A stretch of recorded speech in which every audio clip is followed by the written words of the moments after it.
perfectly comfortable. It was she, wrapped in their clothes, who was frozen, too solid even to shiver. "Why am I so cold?" she asked. "Where's Charles Wallace?" They did not answer. "Father, where are we?" Mr. Murray looked at her soberly.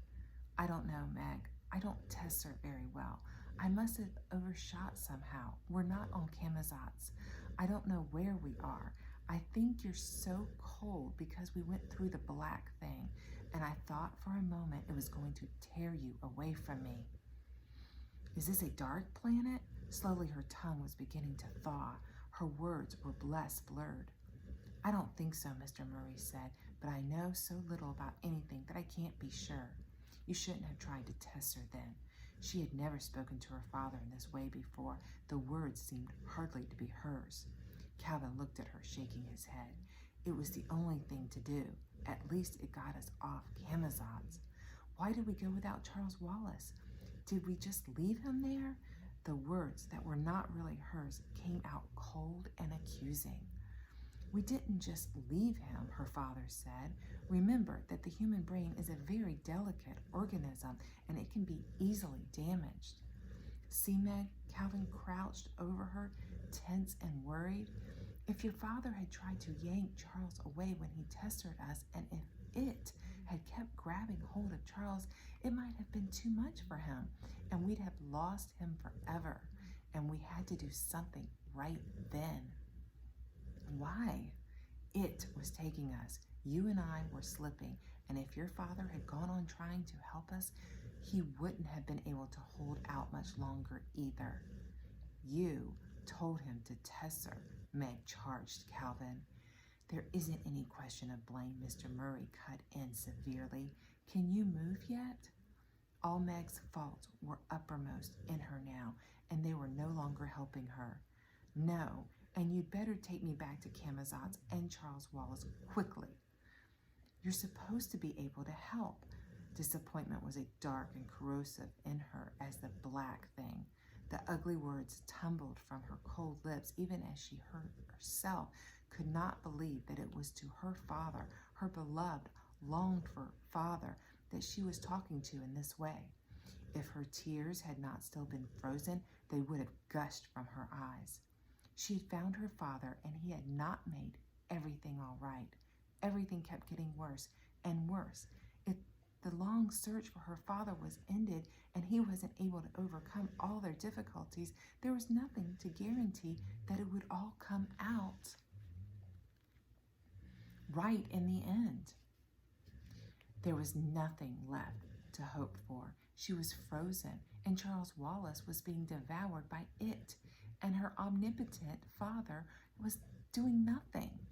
She teetered on the seesaw of love and hate, and the black thing pushed her down into hate. "You don't even know where we are," she cried out at her father. "We'll never see Mother or the twins again.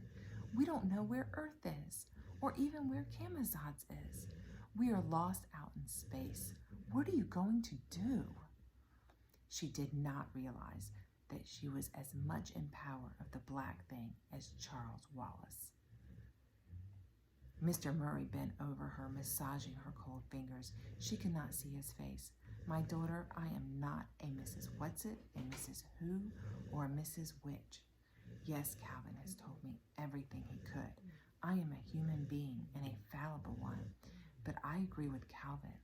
We were sent here for something, and we know that all things work together for good to them that love God, to them who are the called according to his purpose."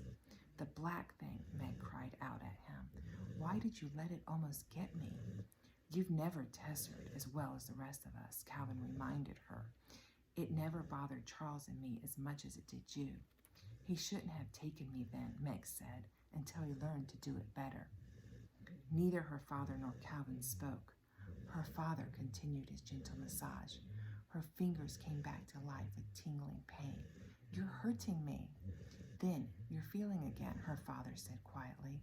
"I'm afraid it's going to hurt, Meg." The piercing pain moved slowly up her arms, began in her toes and legs. She started to cry out again, her father, when Calvin exclaimed, "Look." Coming toward them, moving in silence across the brown grass, were 3 figures. What were they? On Uriel, there had been the magnificent creatures. On Camazotz, the inhabitants had at least resembled people. What were these 3 strange things approaching? They were the same dull gray as the flowers. If they hadn't walked upright, they would have seemed like animals. They moved directly toward the 3 human beings.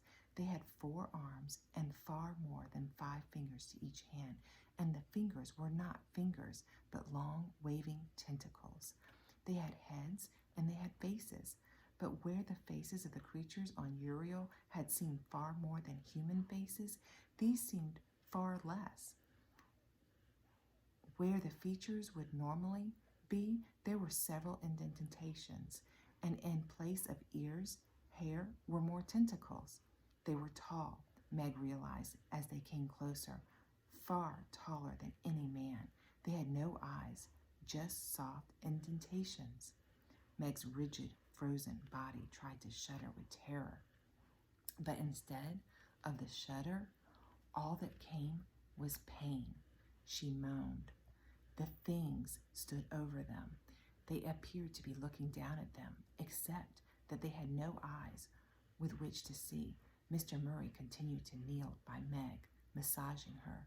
He's killed us, bringing us here, Meg thought. I'll never see Charles Wallace again, or Mother, or the twins. Calvin rose to his feet. He bowed to the beast as though they could see him. He said, "How do you do, sir, ma'am?" "Who are you?" the tallest of the beasts said. His voice was neither hostile nor welcoming, and it came not from the mouth-like indentation in the furry face, but from the waving tentacles. They'll eat us, Meg thought wildly.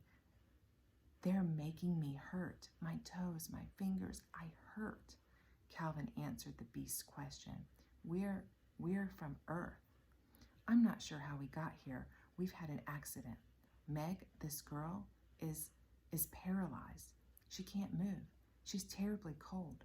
We think that's why she can't move. One of them came up to Meg and squatted down on its huge haunches beside her, and she felt utter loathing and revulsion as it reached out a tentacle to touch her face. But with the tentacle came the same delicate fragrance that moved across her with the breeze, and she felt a soft, tingling warmth go all through her that momentarily assuaged her pain. She felt suddenly sleepy.